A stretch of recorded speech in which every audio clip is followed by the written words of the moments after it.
Hey guys, Khalid from Cricket Fanatics magazine here, and I'm here again with Aaron from Cricket Connoisseur. So, how's it, Aaron? It has been a great test match from my perspective. Obviously, being a South African fan, you being an English fan. Let's hear your thoughts first of all. Let's start straight into the thick of things, and tell me what you think about that first defeat for you guys. Well, where to begin? Well, I think I'm going to begin at the toss. For me, given the history of Centurion, I do think it was a very much a gamble to bowl first on that. I Mm. know we did have the five seamers, but I mean, if you're just looking at the recent history, the pitch does degrade a bit. There is something in there, especially for the bowlers going into day 3, 4, 5. So I think that was probably a bit of overconfidence from England. In terms of the first batting performance, dreadful, absolutely dreadful. 181 all outs. South Africa bowled brilliantly, I thought, in that innings. And we just looked completely lost other than Joe Denley. We kind of clawed it back. And then Henrik Nortje and who was it? Was it Pretorius? No, Van der Dusen, sorry. They then put the lead past that 376 run mark, and then we just never looked as though we were in it, really. Yeah, not a great performance at all from our behalf, but South Africa thoroughly deserved it. I don't think any England fan will disagree with me on that one. And yeah, just going to have to learn and improve going into the next one at Cape Town. See, let's talk about that toss because when I looked at the weather reports, I mean, I think you would have seen on some of the feeds as well that would have shown the weather reports for yesterday and today. It was actually meant to rain a little bit yesterday in Centurion. Now, Centurion's known to have these random thunderstorms at like Yeah, 4 o'clock yeah. in the evening. All of a sudden, it's blue skies and it's lightning and it's storming. Like out of nowhere, the rain comes out of nowhere. So when you looked at the pitch, when I look at the pitch today, I was a little bit worried because it was a bit overcast yesterday, so it didn't get as much sun as it normally gets. So then when I was looking at the score, I thought that we should have put on a little bit more. Maybe 400 would have been Yeah, right for definitely. us, and that's what I thought at the beginning of the day's play, and I was a bit nervous. The fact that the fact that we turned it around actually after lunch, the way we bowled was much better than in the first session. I feel that first wicket for us in today's session was of Burns was crucial because I mean he was looking really good and very solid at the crease. Where do you think, at any point, did you feel that England were in it? Yes, I did. I did think we were in it. I didn't feel massively overconfident that, yes, we're going to win this and win by 5 wickets, anything ridiculous like that. But I thought probably in the morning session, because Burns and Denley, again, they did look quite good. Hmm. And then it just all came tumbling apart again, typical England, unfortunately. But yeah, I did think that we were in it, especially with that opening partnership. I think that partnership, 92 runs between Sibley and Burns yesterday, I'm going into now. That's fantastic. I thought that set the foundation perfectly for the rest of the innings. Hmm. But then the middle order, again, just really lacklustre, didn't really offer anything, and collapsed again. Another embarrassing defeat, courtesy of our batsmen. But as I said, South Africa bowled fantastically, especially Rabada and Nortje in that afternoon session, and thoroughly deserved it. I can't really have any complaints about the way in which they bowled. But yeah, disappointing, definitely. Yeah, there were massive improvements. I mean, from under Nokia's point of view, I mean, from watching him before this test match and seeing the differences. I mean, his variations were a lot better. His angles were a lot better. His consistency was a lot better than before. I think it's only his third test match, I mean, he's played really well in this match. I thought he was phenomenal. In the way he bowled, the pace that he kept up. His pace was up there consistently as well. So I think, yeah, from South Africa's perspective, I think it's the bowlers that actually saved us in this match once again. Still have a lot of concerns over our batting lineup. Yeah, I still have concerns over the approach of our batters. I think they still bat like amateurs in a way, like with regards to some of the shots that they play. I know it's a very critical, and I'm gonna get obviously slandered in the comments for that, but I think that they approach their game a little bit too quickly. They need to take their time a little bit more. The way England approached their batting, I thought was something that South Africa could learn from. The way Joe Root batted, the way Burns batted, Stokes at the beginning of his innings, the way he batted was how South Africa should bat, especially the younger guys that are trying to get momentum and trying to get their scores up and trying to impress. So that can really improve because let's talk a little bit about the next test because Newlands is a type of wicket and a type of ground that could suit England, I feel, especially your guys' bowlers. Do you think that maybe not having a spinner in your side would have made a difference or not? I'm not too sure, to be honest. When I did look at the wickets to begin with, it is Centurion, it's the Velt. Mm. It's a seamer's paradise, let's face it. Of course. Until you go later and the pitch does degrade a little bit. But I didn't actually have a problem with that. I thought Root bowled quite well. I thought Denley came on, did his thing, kind of got the overrates flown a bit. So I don't think the lack of a spinner was a problem. I think it was probably the wrong rotation of the seamers. I feel like we probably bowled Jofra at wrong points in the first innings in particular. I just honestly can't really put my finger on it, to be honest. I think going into the next test, as you said, in Cape Town, we will put a spinner in. I don't think Jack Leach was fit for this one, and Matt Parkinson is a bit young, so I can see why they didn't go with a spinner. But at the same time, we did see Maharaj do very well. I thought he was fantastic, got the key breakthrough of Sibley, then he bowled well throughout, didn't he, and bowled Ben Stokes. So I don't think it necessarily cost England. I don't think it's something that would have won us the game because we still have the batting problems. Mm. But at the same time, it's something that could be argued, but again, hindsight's a wonderful thing. And off of my personal decision, off of Chris Silverwood, Joe Root, they thought it did look like a seam-friendly track, so I don't really think that was an issue on behalf of England.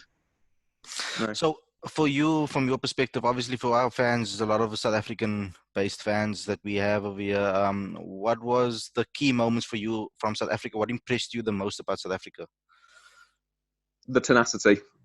I thought in terms of, in this afternoon session in particular, I thought the way in which Faf du Plessis marshalled his troops, they started getting that line and length consistently, nibbling around off stump. That got Root, it got Bairstow playing at it, it got England in a whole load of problems. They knew exactly their game plan. I feel like they probably didn't do that as well in the first session yesterday on day 3. But I felt like going into today, I also thought in England's first innings, the bowling was fantastic. It really was. Philander was consistently getting that length, making England play, drawing the edges in. Rabada, his pace was up. Nortje was probably the most impressive for me personally. Because as you said, not really got a lot of test experience, came in consistent pace. Oh, it's just wonderful to watch him bowl. And then in terms of batting, I don't think there's as many positives for the batting. I think both teams at times did bat quite poorly. I think we know that, but maybe that is due to the bowling as well.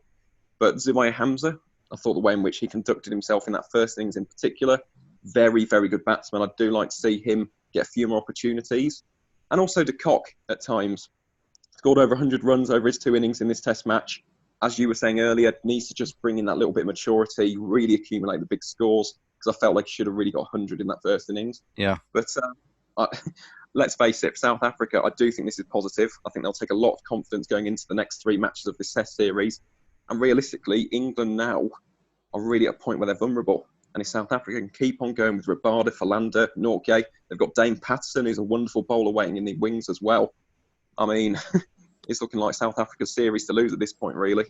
Yeah, I mean, it's a massive, it opens up a new chapter. It's a very sweet victory that opens up a new chapter in South African cricket. I mean, with all the turmoil that happened 2 weeks before the actual test match started, and with everything that's around us, the negativity in the papers, in the media about South African cricket at the moment, I think this win was it meant a lot more than just a winner, a tick in the winners column. I mean, it was a lot more than that.